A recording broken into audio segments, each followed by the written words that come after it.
G-Man Boxing. Do you know what I mean? Every single live he donates. I see him on other lives donating. He's got the bag on it.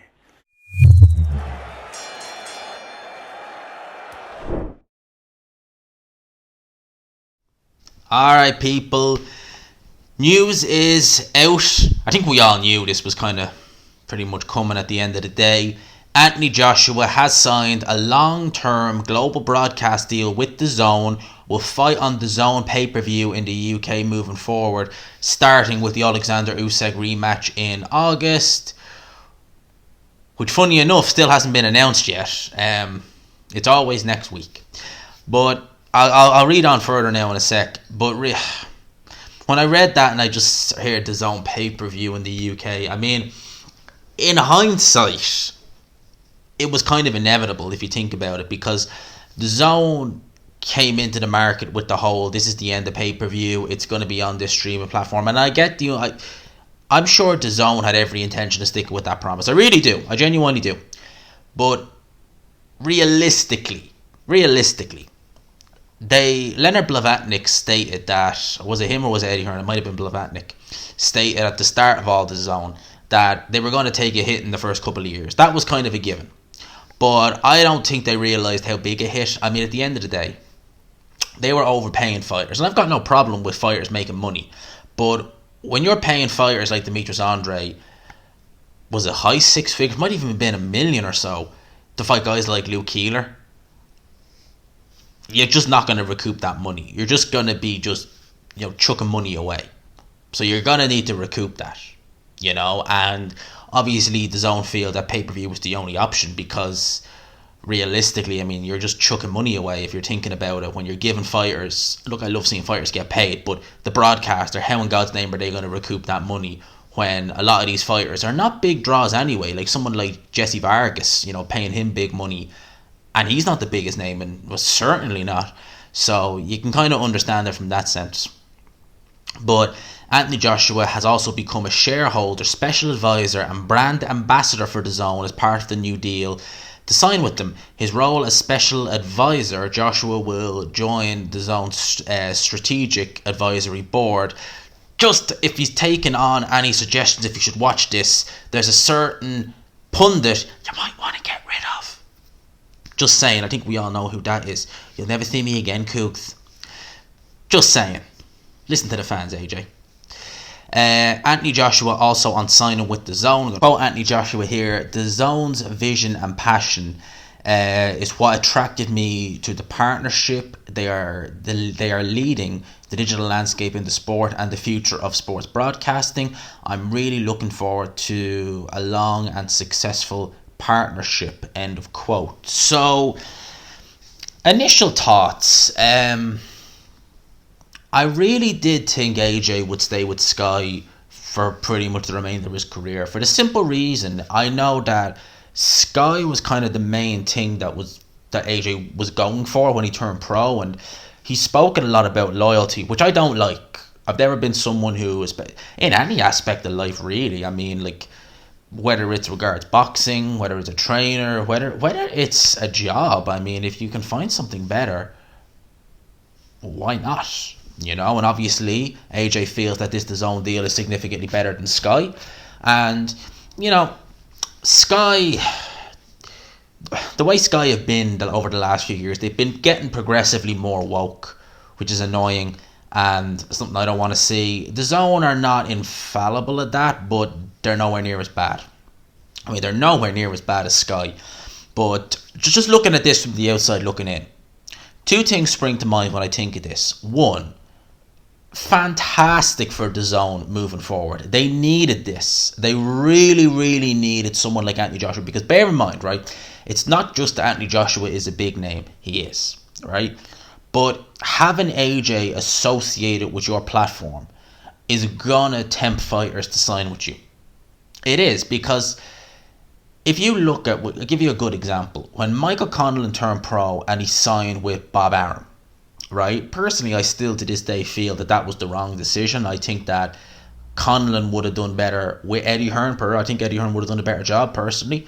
But I definitely remember when he turned pro, the emphasis on, because at the time Bob Arum was Manny Pacquiao's promoter, that was really what you were reading when you were hearing about Michael Conlan. It wasn't the fact that it's Top Rank, it's Manny Pacquiao's promoter, Manny Pacquiao's promoter, Manny Pacquiao's promoter. He's associated with Manny Pacquiao just from being with the promoter. You'll get a lot of that with AJ with DAZN. I think you'll get a lot of that because they're associated with the brand. You know, AJ is bigger than Matchroom. He is. You know, AJ is his own kind of brand. So you're going to be associated with that. You know, I'm signed by AJ's broadcaster. You know, so it's going to bring a lot more people to the zone in terms of boxers who otherwise might have gone to Probellum, Queensbury, Boxer, you know. So there's good for that. For the zone, obviously, AJ brings subscriptions. With regards to pay-per-view, what way are they going to do that? For the simple reason, obviously, me pay my subscription every month. Am I going to have to pay for pay-per-view? I would imagine so, but will we get it at a reduced rate? I know Box Nation, when they started doing the pay-per-views, they gave their subscribers the first pay-per-view, which was Canelo Golovkin 1, free. So it was free to subscribers, but everyone else had to pay if they wanted to see it. Will DAZN do something like that for the first pay-per-view, or will it be pay-per-view across the board, as in subscribers will get it at a discount? Now, if they're doing this as a pay-per-view, is there going to be a catch for the people who aren't DAZN subscribers? Because obviously DAZN want to get subscriptions up. Will they have to pay, hypothetical situation, say it's 20 quid. 20 quid for this pay-per-view, just hypothetically speaking, but you also get a 3-month subscription. Will they do something like that? So essentially you're not paying a once off as you would be with Sky. You're also paying for a subscription for the next 3 months. Potentially DAZN could do something like that. I don't know. I'm just chucking that out there. So it's a good move for DAZN in that sense. But, and I touched on this in my weekly review, and I do think that this is something that DAZN may want to be wary of, right? Whilst Anthony Joshua is a big name, and he definitely is, his star is not shining as bright as it was a couple of years ago. That's fair to say. That's definitely fair to say. You know, you really did start to notice it, certainly more so after the Ruiz loss, and I think the Usyk loss has also furthered that. Now, if they're paying Anthony Joshua crazy sums of money, okay, if he goes in there with Usyk in August, and he loses again, and let's say it's a knockout loss this time, it's going to be hard for AJ. I don't think even if he wins, he'll ever reach the levels of stardom with fans that he did in, say, 2017. I don't think that's ever going to happen, win or lose. But if he loses, I can certainly see a lot more fans, because I've said this once, I'll say it again. It's not a knock on Anthony Joshua. It's a sense of that a lot of his fans are the glory seekers. You know, these would be the sort of fans where when United were the team to beat, they were United supporters, and then it switched to Chelsea, they were Chelsea supporters. Then if City became the team, they all switched to City. Then Liverpool, they all switched to Liverpool, and now City are the team to beat, they're all City fans. Do you know that sort of way where they're just following where the glory goes? And I can see that happening with a lot of these fans if AJ loses. And why is that a problem for DAZN?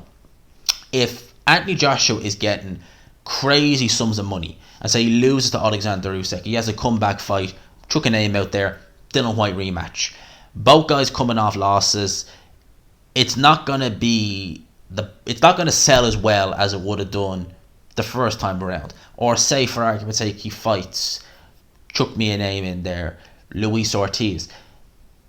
AJ, it's not going to sell. It's not going to sell at the same level. I don't think AJ will be selling out stadiums. I think he'd be doing the O2. I don't think the pay-per-view numbers will be through the scales. So essentially you could be in a situation where DAZN may have Anthony Joshua, if he loses to Alexander Usyk, and they're paying him X amount of money, but they're losing X amount of money on the show, which is going to further hamper their issues.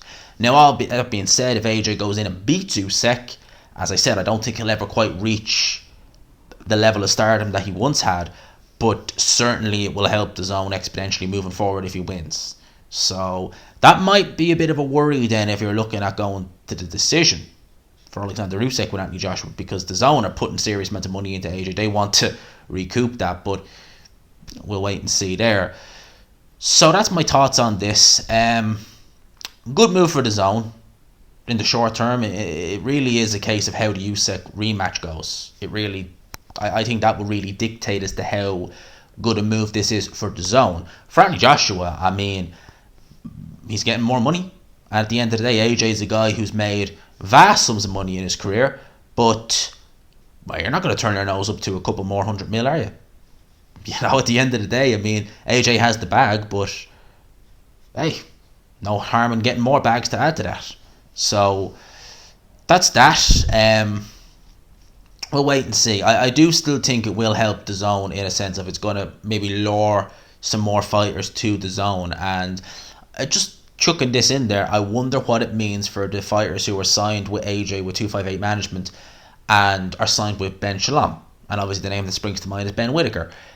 Will he maybe now look and think, well, hang on a minute, obviously I'm with AJ but as a manager, but he's on Dazn, I'm stuck on Sky. Do I want to be here? Maybe I'll just go, because I could fight on AJ's undercard, get exposure that way. Maybe that's something he'll look to do. I don't know. That's a topic for another day.